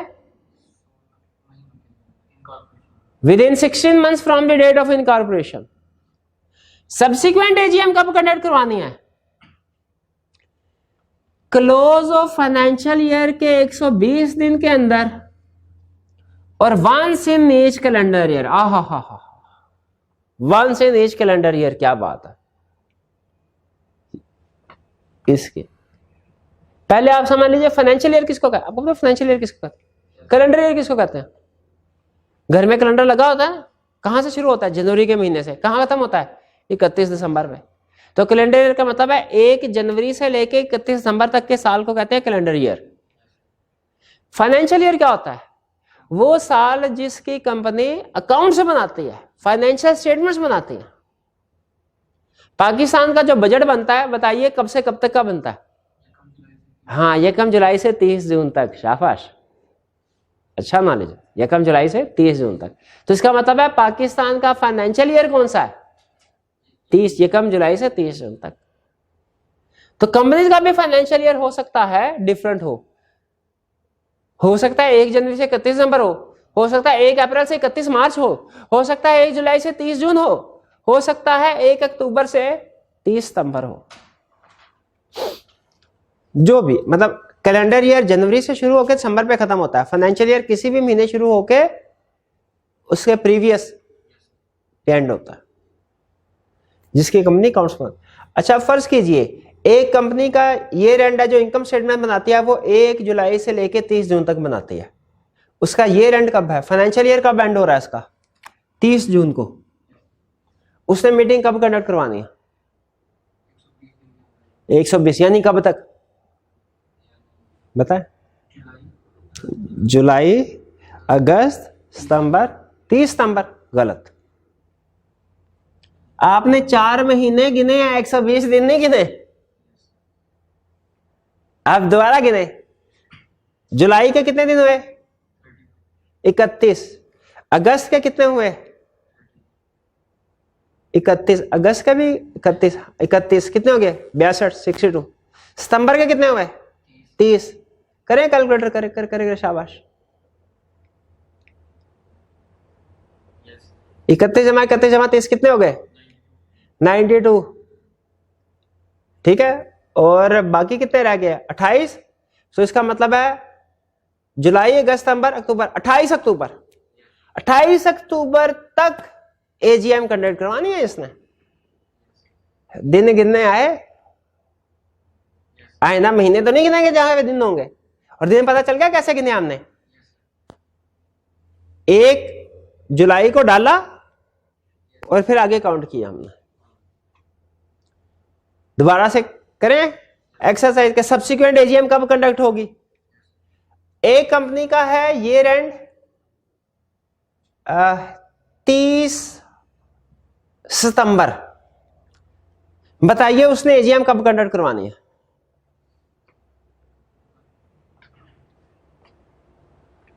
कितने कितने दिन, शाबाश, कितने कितने कितने कितने, मैं भी गिनता हूँ। अक्टूबर, 31 नवंबर, ये गलत। किस तरह? हाँ, किस तरह? ये तो गिन लिया, ये भूल गए। Once in each calendar year, इसका मतलब है 31 नवंबर से पहले वाले एक जनरल मीटिंग होना जरूरी है। अब अगले साल पहुंच गए, इसका मतलब इस साल कोई जनरल मीटिंग नहीं हुई होगी, पहुंचे। तो इसका मतलब सिखाना क्या चाह रहा हूं, डेज कैसे गिनने हैं, और डेज के साथ साथ वंस इन कैलेंडर ईयर की बात भी ध्यान में रखनी है। डेज सही गिने आपने, गलत मैंने इस वजह से नहीं कहा, गलत इस वजह से कहा। क्लियर होगी ये बात? लेकिन मुझे ये बताइए, इंसान की जिंदगी में देर सवेर हो सकती है, खासतौर पे आजकल के दिनों में, वो कैसे? कोरोना की वजह से। ठीक है, रूटीन में हमारा क्या हिसाब होता है कि लेक्चर्स वगैरह साथ में प्रैक्टिस क्वेश्चन वगैरह भी हम रूटीन में साथ साथ शेयर करते रहते हैं। लेकिन अभी रिसेंटली चूंकि गवर्नमेंट की तरफ से खतरा, पता नहीं कब स्ट्रिक्ट लॉकडाउन कर दें, तो हम क्या करें, हम फटाफट ईद से पहले क्या किया हमने, फटाफट अपने जो रूटीन वाले लेक्चर्स हैं उनको ज़्यादा से ज़्यादा रिकॉर्ड करवा लिया। हालांकि अभी हमारी कुछ दूसरी चीज़ें पेंडिंग है, पास्ट पेपर्स की डिस्कशन पेंडिंग है, एमसीक्यूज की डिस्कशन पेंडिंग है, लेकिन क्या करें, मजबूरी है, क्या करना पड़ा हमें, उसको थोड़ी देर के लिए पेंडिंग करके, ताकि फ्रेश लेक्चर जो है ये रिकॉर्ड हो जाए। गवर्नमेंट की तरफ से लॉकडाउन हो तो चलो लेक्चर अवेलेबल हो, स्टूडेंट तक रेंज होते रहे। हम खुद घर बैठ के बाद में पास्ट पेपर की डिस्कशन है, घर बैठ के भी हो सकती है, वो घर से भी लेक्चर रिकॉर्ड करवा के प्रोवाइड किए जा सकते हैं। तो थोड़ा सा बाद का डिस्टर्बिंग सिचुएशन में कुछ ऐसे फैसले करने पड़ते हैं जो रूटीन में नहीं होते। ठीक है, उसी तरह बताइए, अगर कोरोना वायरस की वजह से लॉकडाउन हो गया, प्रॉब्लम आ गई है, किसी वजह से प्रिंटिंग प्रेस बंद है, उर्दू बाजार से जाके प्रिंट करवाने थे फाइनेंशियल स्टेटमेंट्स, डायरेक्टर्स रिपोर्ट, जो कि एजीएम के साथ नोटिस के साथ भिजवानी है। क्या आपको पता है ये एजीएम का जब नोटिस जाएगा उसके साथ ये डॉक्यूमेंट्स अटैच होती हैं, ये आगे चल के हम पढ़ेंगे कौन कौन सी डॉक्यूमेंट्स अटैच होती हैं, financial statement, directors report, auditors report वगैरह वगैरह। लेकिन क्या ऐसा हो सकता है कि डिले हो जाए, ये चीजें तैयार ना हो पाए? लॉ कहता है 120 दिन के अंदर अंदर मीटिंग कंडक्ट करवानी है। भाई वो लोड शेडिंग हो रही थी, ये पिछले 4-5 साल पहले ना, ये लोड शेडिंग का जब ज्यादा बड़ा इशू होता था, 5 साल नहीं शायद उससे भी ज्यादा, जब ये हमारे पीपल्स पार्टी की गवर्नमेंट थी, आपको याद होगा 2-2 घंटे की लोड शेडिंग हुआ करती थी। तो उस वक्त बहुत सी कंपनीज ने एक्सटेंशन ली थी। तो लॉ ये कहता है अगर किसी वजह से आप फर्स्ट मीटिंग या सब्सिक्वेंट मीटिंग इस टाइम में नहीं कंडक्ट करवा सकते, क्यों, कोई रीजन है, लॉकडाउन हो गया, लोड शेडिंग वगैरह है, किसी और रीजन की वजह से, तो आप एक्सटेंशन ले सकते हैं 30 दिन के लिए। किससे?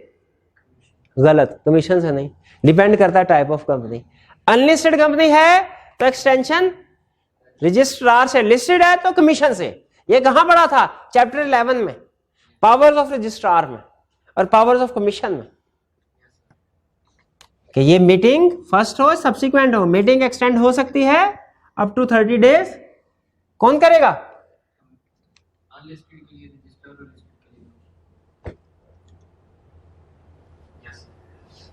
क्लियर है कंसेप्ट? अच्छा, हम 1 मिनट हरे, स्टैट्यूटरी मीटिंग का टाइम पीरियड क्या था? 9 मंथ्स फ्रॉम डेट ऑफ इनका और 180 days from concept of business. AGM का क्या है? कैसा पॉसिबल है कि हम इन कॉर्पोरेशन के 6 महीने के अंदर अंदर एजीएम कंडक्ट करवा ले? क्या इजाजत है? ये तो 16 लिखा हुआ ना, विद इन 6 महीने में करवा सकते हैं।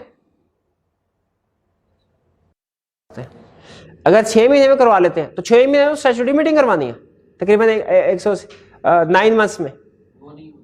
हाँ, अगर आपने यहां पे देखे विद इन 16 मंथ का, इसका मतलब है शुरू में ही एजीएम कंडक्ट करवा सकते हैं, और आपने स्टैट्यूटरी मीटिंग से पहले अगर एजीएम करवा ली,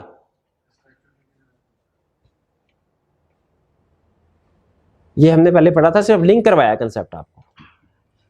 ये क्लियर हो गया? आगे चलते हैं। एक्स्ट्राऑर्डिनरी मीटिंग कब कंडक्ट करवाएं? एनी टाइम, मतलब इसके भी कुछ रूल्स हैं। ये नहीं रात के 12 बजे कोई अजीबो गरीब सा ख्वाब देखा और किसी चीफ एग्जीक्यूटिव ने कहा भाई अभी फौरी तौर पे 2 बजे मीटिंग कंडक्ट करवाओ जी, फैसला करना है अभी में, ठीक है, नहीं ऐसे नहीं। एनी टाइम का मतलब है साल के किसी भी दिन कंडक्ट करवाई जा सकती है, लेकिन इसके भी कुछ रूल्स हैं। पहले 21 दिन पहले नोटिस जाएगा और कुछ दूसरे मामला जो आगे हमने पढ़ने हैं। अभी तो आपको इंट्रोडक्शन दिया जा रहा है ना, कंपनी की मीटिंग कितनी तरह की है, किस मीटिंग में क्या क्या डिस्कस होगा। जो कंडक्ट ऑफ बिजनेस है, जो कंडक्ट ऑफ जनरल मीटिंग है, वो भी हमने पढ़ना है, पढ़ना। बिजनेस कौन कौन से डिस्कस होंगे? एक्स्ट्राऑर्डिनरी जनरल मीटिंग में हमेशा स्पेशल बिजनेस ही होगा। एजीएम में ऑर्डिनरी भी हो सकता है, स्पेशल भी, एक्स्ट्राऑर्डिनरी में स्पेशल होगा। और फिर बता रहा हूं, आप शायद बोर हो रहे होंगे एक ही बात सर बार बार क्यों, क्योंकि स्टूडेंट मिक्स कर जाते हैं। स्पेशल बिजनेस की टर्म और स्पेशल रेजोल्यूशन की टर्म डिफरेंट है, मिक्स नहीं करना। ऑर्डिनरी बिजनेस की टर्म, ऑर्डिनरी रेजोल्यूशन की टर्म डिफरेंट है, मिक्स नहीं करना। और भाईजान बार बार पूछेगा भी नहीं, लेक्चर में समझाया ना मैंने आपको। ऑर्डिनरी बिजनेस क्या है? वो 6 तरह के बिजनेस। ऑर्डिनरी रेजोल्यूशन क्या है?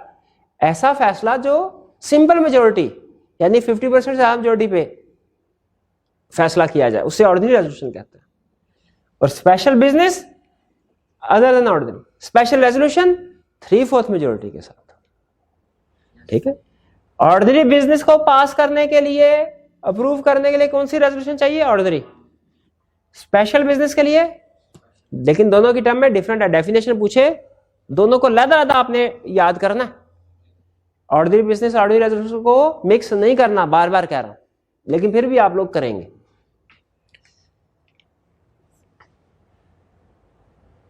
जो भी बिजनेस या रेजोल्यूशन पास होनी है, डिस्कस होनी है मीटिंग में, फैसला कौन करेगा? आने वाली एक्स्ट्राऑर्डिनरी जनरल मीटिंग में कौन कौन सा मैटर डिस्कस होना है, कौन कौन सा बिजनेस डिस्कस होना है, कौन सी रेजोल्यूशन प्रपोज की जाएगी। पास तो मीटिंग में होगी ना, प्रपोज पहले की जाएगी। डायरेक्टर कहेंगे हम प्रपोज करते हैं कि आर्टिकल्स में ये चेंज कर दें, उन्होंने प्रपोज किया। डिस्कस कहां होगा? जनरल मीटिंग में। अप्रूव कहां होगा? General meeting. ये प्रपोज कौन करेगा? प्रपोज कि अगली आने वाली मीटिंग में क्या क्या आइटम्स डिस्कस होंगी, प्रपोज कौन करता है भला? डायरेक्टर्स फैसला करते हैं कि अगले फैसले करेंगे शेयर होल्डर, लेकिन किस चीज के ऊपर फैसला करेंगे? ये डायरेक्टर प्रपोज करेंगे। हाँ, मेंबर्स अगर खुद से चाहें तो मेंबर भी प्रपोज कर सकते हैं, अगर उनके पास 10% वोटिंग पावर है। फॉर एग्जाम्पल, आपके ख्याल में अगर डायरेक्टर्स को रिमूव, किसी डायरेक्टर को रिमूव करना है, या चीफ एग्जीक्यूटिव डायरेक्टर का फेवरेट है उसको रिमूव करना है, डायरेक्टर खुद से ये प्रपोज करेंगे कभी कि हम में से किसी बंदे को या हमारे रिप्रेजेंटेटिव जो चीफ को रिमूव कर दे? नहीं। तो फिर क्या करना पड़ेगा? तो मेंबर्स के पास भी अथॉरिटी है कि वो रेजोल्यूशन प्रपोज कर सकते हैं। रेजोल्यूशन या बिजनेस प्रपोज करने का मतलब पता क्या है भला? कि मीटिंग में ये चीज डिस्कस होगी और फैसला होगा इसको चेंज करना है कि नहीं करना, इसे कहते हैं रेजोल्यूशन प्रपोज करना। जैसे वो क्या पीछे वो क्या फ्रांसीसी सफीर को मुल्क से बाहर निकालने की रेजोल्यूशन पास पार्लियामेंट में प्रपोज हुई थी, पास नहीं हुई थी, प्रपोज हुए थे, वो फिर इधर उधर सियासी चालबाजियों के जो भी है। तो उसी तरह मीटिंग में रेजोल्यूशन कौन डिसाइड करेंगे? या ऐसे मेंबर जिनके पास 10% से या उससे ज्यादा वोटिंग पावर है। लेकिन याद रखें, मेंबर्स ने अगर रेजोल्यूशन दे दी है ना, तो जनरल मीटिंग से 10 दिन पहले, मैं कंपनी का शेयर होल्डर हूं, मुझे कंपनी की एजीएम का नोटिस मिला, 21 दिन पहले नोटिस मिलता है ना, नोटिस मिला कि 25 मई को मीटिंग है एजीएम, आज है 2 तारीख 2 मई। मैंने कहा यार इसमें तो एक और चीज भी ऐड होनी चाहिए, मीटिंग में डिस्कस होनी चाहिए, प्रूव होनी चाहिए। क्या मैं रेजोल्यूशन प्रपोज कर सकता हूं? मेरे क्या शर्त क्या है? पहली शर्त मेरे पास 10% वोटिंग पावर होनी चाहिए। दूसरी शर्त क्या है? With in at least 10 days before general meeting, यानी 25 मई को जनरल मीटिंग है, मुझे 15 मई से पहले पहले कंपनी को कह देना ये रेजोल्यूशन, और कंपनी वो रेजोल्यूशन पे सारे मेंबर्स को भी भिजवाएगी। ठीक है। इसमें एक चीज कंसेप्ट हो रहा है, वो मैं अभी नहीं आपको बताऊंगा, कि अगर मेंबर्स खुद से मीटिंग को कॉल करें ना, तो फिर उसमें जो भी डिस्कस होना है वो एट टाइम ऑफ नोटिस बना पड़ता है, लेकिन वो मैं अभी डिस्कस नहीं, थोड़ा सा एडवांस कंसेप्ट है, उसको अंडरलाइन कर ले, वो मैं बाद में आपको एक्सप्लेन करूंगा। ठीक है, क्योंकि आगे चल के आएगा ये कंसेप्ट। एसएमसी का क्या रूल है? अच्छा बताइए, एसएमसी के केस में आपके ख्याल में एजीएम वगैरह जो जनरल मीटिंग होगी, इलेक्शन होंगे, उनके नोटिस किसको जाएंगे? कौन इश्यू करेगा? मेंबर एक, डायरेक्टर एक। वो ही बंदा खुद को ही नोटिस इश्यू करेगा, खुद को ही कहेगा मैंने इलेक्शन में हिस्सा लेना, और खुद को ही कहेगा मैंने अपने आप को अपॉइंट किया। अजीब सी बात। तो सिंगल मेंबर कंपनी के केस में वो कहते हैं कि हम एज्यूम करेंगे सारी रिक्वायरमेंट इलेक्शन ऑफ डायरेक्टर्स वाली, कंडक्ट ऑफ जनरल मीटिंग वाली पूरी हो गई, अगर मिनट बुक में उस डिसीजन को लिख दिया जाता है, यानी वो मेंबर जो खुद ही मेंबर है, खुद ही डायरेक्टर, वो मिनट्स ऑफ द मीटिंग के सफे पे लिख देता है कि ये पर्सन डायरेक्टर है, मैं डायरेक्टर हूं, और उसको साइन कर देता है, तो समझा जाएगा वो सारी रिक्वायरमेंट पूरी हो गई। यानी एसएमसी के लिए नोटिस भेजना, रिसीव करना वगैरह वगैरह ये फॉर्मेलिटी की जरूरत नहीं है, इलॉजिकल है, बंदा ही एक है। ये कंसेप्ट क्लियर हो गया? आज के लेक्चर में मैंने सिर्फ एक छोटा सा कंसेप्ट पेंडिंग किया आज के लेक्चर, वो कौन सा भला? ये वाला कि मेंबर्स अगर खुद से मीटिंग कॉल करें, खुद से, ये तो डायरेक्टर मीटिंग कॉल करें, तो क्या होगा वो बाद में पढ़ेंगे हम। बाकी मैंने एक एक चीज आपके साथ शेयर कर दी लर्निंग ऑब्जेक्टिव 1 की। ये था आपका आज का लेक्चर, और आज आपने क्या करना है भला?